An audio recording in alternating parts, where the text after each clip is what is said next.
Hey, what's up guys, c'est Initium. Aujourd'hui, on va reconnaître des émotions, des sentiments via des visages. Alors, dans la dernière vidéo que j'ai tournée, je vous ai présenté via du texte, donc on mettait du texte, et là j'utilisais par Transfer Learning, en utilisant Distilbert, donc un modèle déjà pré-entraîné, j'utilisais une prédiction de sentiments, mais sur du texte. Donc j'avais fait en français et en anglais. Et là aujourd'hui je me suis dit ça serait sympa de détecter sur le visage. Cette vidéo, enfin ce thème justement, utiliser ce côté vision, parce qu'au début je voulais m'arrêter au texte, mais ce côté vision, j'ai été inspiré par Amnesty International qui a fait une vidéo d'ailleurs pour les Jeux Olympiques, que je vous mettrai en description, qui est en fait une vidéo qui fait un peu une dystopie, un petit court métrage, un peu une dystopie sur des caméras qui reconnaîtraient des visages et donc des sentiments sur les visages, donc savoir s'il est agressif, s'il est donc en colère, s'il est joyeux, s'il est neutre, s'il est triste, etc.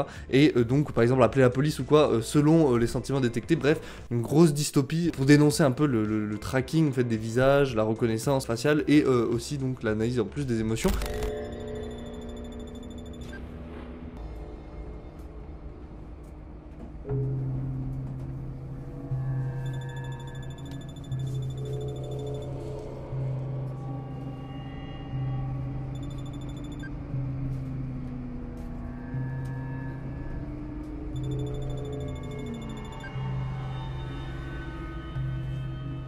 Et je me suis intéressé donc sur cette analyse des émotions. Il y a une autre vidéo que je vous mets tout de suite en extrait. C'est une vidéo qui date de 2009, donc il y a 14 ans, d'accord, et voilà, il y avait presque 15 ans. Et c'est une personne qui faisait de la reconnaissance sentiments, etc. Voilà, ça existe depuis très longtemps, mais ça commence à se démocratiser de plus en plus, surtout aux yeux des États et même d'entreprises. Donc je me suis quand même intéressé, je me suis dit, bah moi ici, voilà, je fais pas de politique, je fais pas de, voilà, est-ce que c'est bien, c'est négatif, c'est positif, etc. Moi juste je constate, je vois que ça fonctionne, que voilà, il y a des gens qui l'ont fait, et je me suis dit, pourquoi pas moi le faire, le coder, ça peut être marrant, ça peut être cool, donc c'est ce que j'ai fait. Puis je l'ai codé moi-même, donc mon réseau, j'ai pas fait du transfer learning, j'ai pas utilisé un modèle déjà existant pour la détection des émotions, j'ai créé à partir de rien mon modèle. Je vais vous montrer ça. Ne vous inquiétez pas, ne partez pas en courant, je suis là, je vais pas rentrer trop dans les détails, de toute façon le lien du code est dans les descriptions si vous voulez tester. J'ai fait en sorte de construire un petit modèle, donc je l'ai entraîné sur 48 x 48 pixels, donc il y avait déjà un dataset prêt pour, avec des images en noir et blanc, etc. Donc pour avoir le moins entre guillemets de détails possible, donc forcément on perd en performance, mais ça permet d'avoir un modèle assez petit et donc des poids neuronaux assez petits que je peux push et vous donner sur GitHub. Voilà, vous pouvez, ici il y a weight, donc il y a les poids, et donc là il y a les poids de mon classifieur. Vous pouvez l'utiliser pour vous amuser à utiliser l'application que j'ai construite autour de ça. Évidemment c'est pas disponible à tout le monde, il faut que vous téléchargez Python 3.7, il faut que vous téléchargez aussi CUDA en version 11.8 et que vous ayez une carte graphique compatible évidemment. Je précise, voilà, donc c'est pour ça que ça risque de pas marcher chez pas mal de monde, mais ceux qui ont ça, qui savent comment l'installer, faites-vous plaisir. Bref, je suis là juste pour vous présenter ça. Donc en gros j'ai donc utilisé PyTorch, et ce que je vais vous montrer c'est en fait, voilà, donc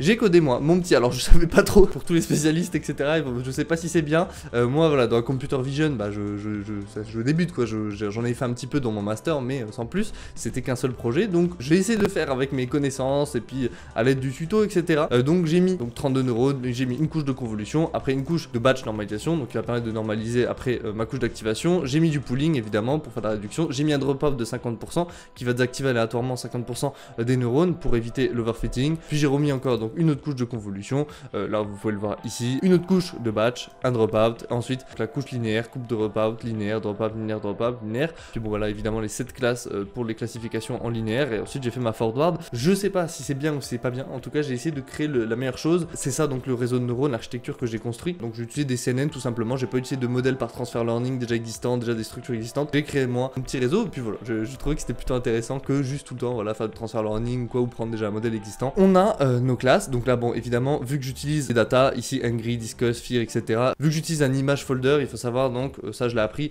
c'est dans l'ordre, hein, dans l'ordre alphabétique. Donc du coup je me suis permis de créer un petit dictionnaire, voilà, et j'ai regardé les indexations pour après plus tard créer un dictionnaire. Donc 0 ça sera angry, donc dans l'ordre, hein.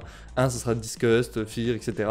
pour après faire mon dictionnaire. Bref, j'ai récupéré donc mon émotion classifier, hein, qui est ici et que je vais importer donc dans mon application et pour l'entraînement pour récupérer ses poids. J'ai mis 150 époques et donc comme à mon habitude, voilà, j'ai récupéré les poids des neurones dans l'époque qui était la meilleure, voilà, et donc pas forcément à la dernière époque où le modèle peut surapprendre à être moins bon à la dernière époque que par exemple au milieu d'époque. Et là je l'ai entraîné, donc ça m'a pris je crois 1 heure, je crois à peu près.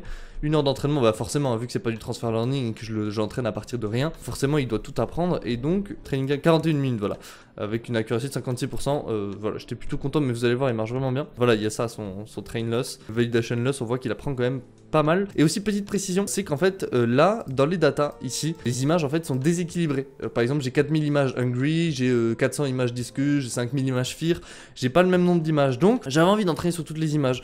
Donc ce que j'ai fait, j'ai rebalancé avec les poids, donc avec un class weight. Ici c'est ce que j'utilisais, voilà, mais la version de PyTorch, je sais pas, de TensorFlow. Donc j'ai rééquilibré avec un coefficient tout simplement pour recalculer les poids et donc rééquilibrer le tout. Voilà, petite précision. Ça fait que j'ai pu entraîner sur toutes les données. Parce qu'en fait, il faut savoir que si je prenais juste des samples, vu qu'il y a seulement la classe la plus petite, elle a 400 et quelques images, alors que les autres ils en ont 5000, j'ai une perte énorme d'informations et de potentiel images sympa. Donc je préfère voilà, utiliser le class weight pour, comme ça dans les autres catégories, il est plus précis.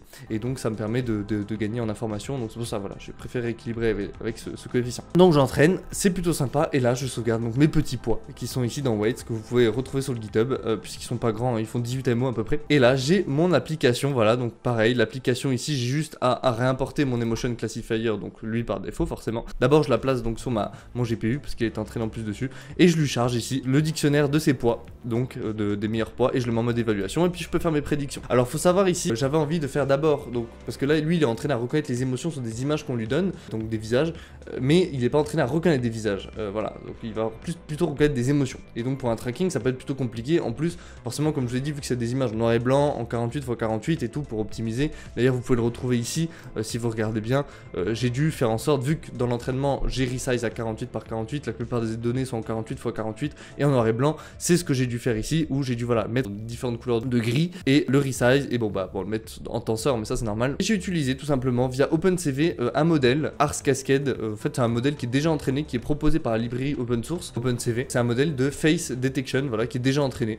Donc j'utilise ce modèle et je me permets de récupérer donc les positions, hein, donc le X, Y, donc le width, le high du visage, et donc après de dessiner un carré autour, assez simplement, avec CV2, de mettre un rectangle. Donc voilà, j'ai mis une couleur verte, hein, mais bon, après ici on peut changer, et donc de détecter les images. Et ce que j'ai fait tout simplement, j'ai juste dit, bon bah voilà, si tu détectes pas de visage, tu continues, mais tu mets rien, quoi, tu mets pas de carré, tu t'affiches rien, puisque tu détectes pas de visage.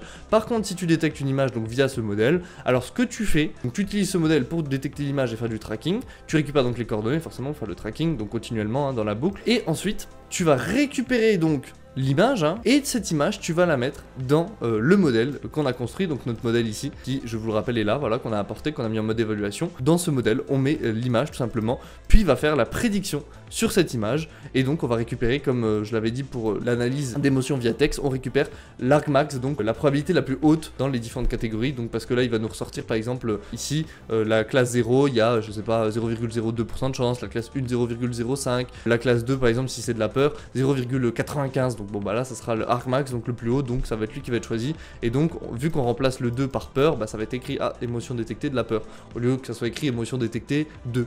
Comme ça au moins voilà, on a plus de visuel, c'est plus sympa. Faut juste pas se tromper évidemment, parce que sinon faut juste bien être sûr que ça soit dans l'ordre, les labels, et qu'ils soient entraînés dans cette même ordre, sinon ça marche pas. Ça c'est fait. Là on a notre petite application qui permet de montrer l'image. J'affiche la prédiction donc de l'émotion ici en texte. Donc ici ça va être écrit peur, joie, etc. Directement lors du tracking, et ça fait ça de façon très rapide. Donc je vous montre ça, c'est parti. Tada! Voilà, vous avez votre petite application de détection. Donc là regardez, si je pars, hop, il détecte rien, et là si je viens, hop, voilà, je suis neutre. Normal, ouais, je suis neutre. Là, je suis heureux, vous avez vu? Ça va, Voilà, il y a quoi d'autre? Oh, ah oui, souvent, vous avez vu, il confond un peu entre surprise et fear, parce que c'est vrai que c'est très... on va essayer d'avoir les deux.